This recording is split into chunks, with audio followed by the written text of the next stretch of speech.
Dia telah bermain dengan saya sebagai timbalan pengurusi timbalan pengurusi.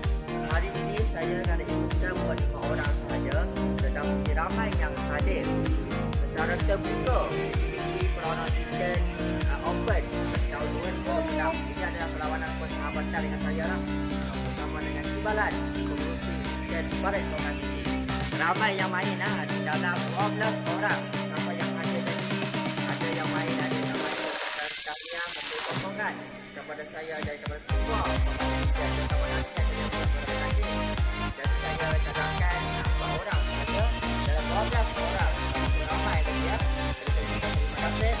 Kita bermula di weekend jam 12 petang hingga pukul 7 malam. Jadi saya ucapkan terima kasih. Selamat pagi.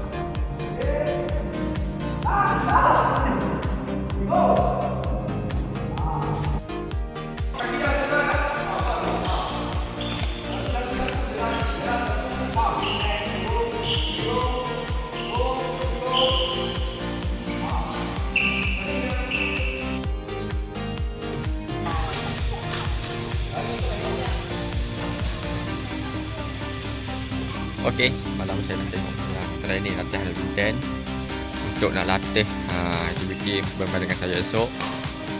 Ada 8 orang, 3 orang. Jadi yang mana training weekend pada malam ini, supaya pada petang esok saya akan buat lagi